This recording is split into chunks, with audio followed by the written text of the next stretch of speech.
வணக்கம். விஜய் பத்தி ஒரே தவறா பேசிக்கப்படாது. அப்ப விஜய்ற சாதனைகளையும் பத்தி பேசினாம நிறைய விஜய் ரசிகர்கள வேண்டுகோளுக்கு நாங்க என்னென்ன சாதனைகள் செஞ்சுக்காருன்னு சொல்லி ஒவ்வொன்றா பார்ப்போம். முதலாவது இதை பாருங்க. முதலாவது இந்த காணொலியை பாருங்க. அவர் முதலாவது சாதனை இதுதான். 3 கிலோமீட்டர் அப்படி நீச்சல் அடிச்சு அப்படி வந்தேன். 1 கிலோமீட்டர் கரெக்டா. நான் அதுல ஒரு பாலம் இருக்கா, அந்த பாலம் தாண்டி அப்படி வந்தேன். இது டேஞ்சரா இருந்தா நான் தலைவரை பார்க்க உயிர் போனாலும் பிரச்சனை இல்லை. அப்படியே போனா உள்ள போயிட்டு போயிடு வந்து பாக்குறோம்ல. 3 കിലോമീറ്റർ നീന്തി വരൂ. கடவுளை பார்க்கும்போது எங்கனாலும் போகலாம். உங்க ஊர் எங்க? அச்சங்குளம். பேரு சரண். என்ன பண்ணிட்டு இருக்கு?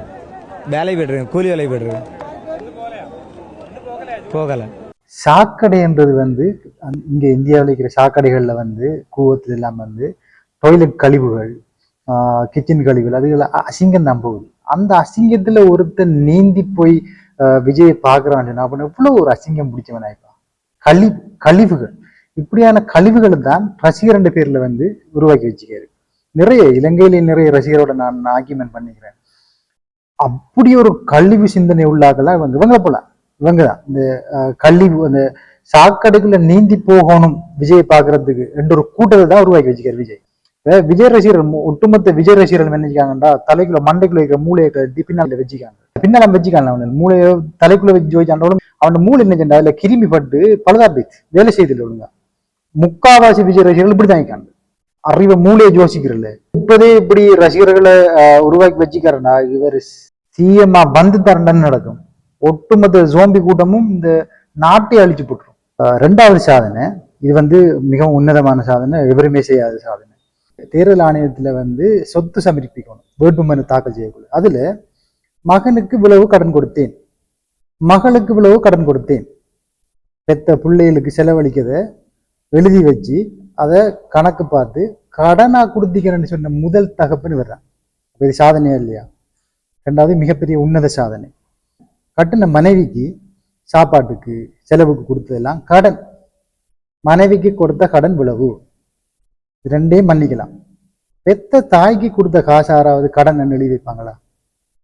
அதை கணக்கு காட்டிக்காரு. வேட்புமனு தாக்கல் செய்யக்குள்ள சொத்து கணக்குல பெத்த தாய்க்கு இவ்வளவு கடன் கொடுத்தேன், பெத்த தகப்பனுக்கு இவ்வளவு கடன் கொடுத்தேன். அப்ப தன் குடும்பத்துக்கு பெத்த தாய்க்கு பெத்த பிள்ளைகளுக்கு கட்டின மனைவிக்கு கொடுத்ததை கடனை எழுதி வச்ச ஒரு தலைவன் வர்றான். அப்ப இவர் சாதனையா இல்லையா? உன்னதமான சாதனை.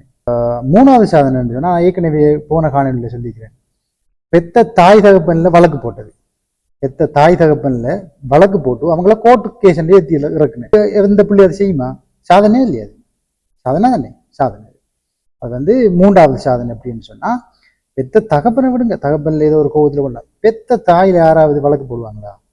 வழக்கு போட்டிக்கிறாரு. அது என்ன வழக்குன்னு சொன்னா, தண்ட பெத்த தாயும் தகப்பனும் வெளியில பயன்படுத்தக்கூடாதுன்னு வழக்கு. உன்னதமான வழக்கு. அது ஒரு புனிதமான வழக்கு. அது 3வது சாதனை.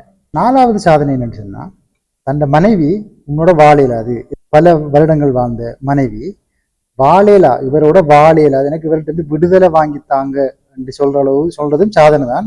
அப்படி சொன்னதுக்கு பிறகு என்ன நீ வழக்கா போடுறாய், உனக்கு செஞ்சு வர்ற வேலை வரண்டு போட்டு திருசாவை கொடுத்து கல்யாணத்துக்கு போறேன், என்ன கடுப்பேத்துறான், கோவப்படுத்துறான், பழி வாங்குறான். ஒரு சாதனை என்ன இவனும் செய்ய மாட்டானே. இப்ப ஒரு மனைவி மனதளவாலையும் உடலளவாலையும் பாதிக்கப்பட்டு நொந்து போய் வழக்கு போடுறாள். அவளை மேலும் ஒரு வேதனையை கொடுக்கணும் என்று நினைக்கிறவன் சாதனையானனா இல்லையா? மிகப்பெரிய சாதனையானது. இது 4வது சாதனை. 5வது சாதனை உலகத்துல எவருமே செய்யாத சாதனை. நிறைய புதுசா நொவல்ட்டி இருக்கிறதுல, நொவல்ட்டின்னு சொல்லுவாங்க அதை ரிசர்ச்ல. அது உலகத்துல எவருமே செய்யாத சாதனை உண்டு. 5வது சாதனை அது என்னன்னு சொன்னா, 41 பேர் இவரை பார்க்க செத்தாங்களா, இவர் அதுக்கு அனுதாபம் தெரிவிக்கல. அந்த இடத்துல டோட்டல் கட்சியே அப்ஸ்கவுண்ட். அதுக்கு அதுல பாதிக்கப்பட்டார்களுக்கு குருதி வழங்கி காப்பாத்துனது நாம் தமிழர். குருதி பாசறை தான் குருதி வழங்கி காப்பாத்துச்சு. கட்சியில எவனும் இல்லை. 4 நாளைக்கு பிறகு பஞ்சு வசனம்.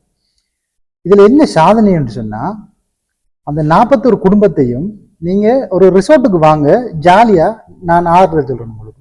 எப்படி ஜாலியா உங்களுக்கு நான் ஆறுதல் சொல்றேன், நீங்க அந்த ரிசோர்ட்டுக்கு வாங்க. உலகத்திலேயே செத்த வீட்டுக்காரர்களை ரிசோர்ட்டுக்கு கூப்பிட்டு ஆறுதல் சொன்ன முதல் உன்னதமான மனிதன் வர்றான். அப்ப இது புனிதமான சாதனையா இல்லையா? இது வந்து 6வது சாதனை. நல்லவர் இல்லை அவரு, தெளிவா நல்லவர் இல்லை அவரு. நல்லவர்ன்னு சொன்னால் இந்த ரசிகர்களை மாத்திரிப்பாரு. இப்படி கொம்பு செய்து விட்டு இன்னும் மேலும் மேலும் ரசிகர்களை உசுப்பேற்ற மாட்டாரு. பெத்த தாய கோர்ட்டுள்ள வழக்கு போட்டு கோர்ட்ஸுக்கு இருக்கிறவன் நல்லவனா? அவனுக்கு பின்னால போற ரசிகர்கள் அந்த ஏற்கனவே இந்த சாக்கடையில் நின்ற ரசிகர்களே அவர்கள் தான் நிற்காங்க. அதை அவர தனிப்பட்ட வாழ்க்கை, அதை அவர தனிப்பட்ட வாழ்க்கை. அதே நீங்க அரசியலுக்குள்ள கொண்டு வரீங்க. ஓகே, தனிப்பட்ட வாழ்க்கை, ப்ரொஃபஷனல், பர்சனல். பர்சனல் நம்ம ப்ரொஃபஷனல் கொண்டு வரக்கூடாது. ஒரு குட்டி கதை. உங்களோட ஊர்ல வந்து ஒரு வாத்தியார் இருக்காரு.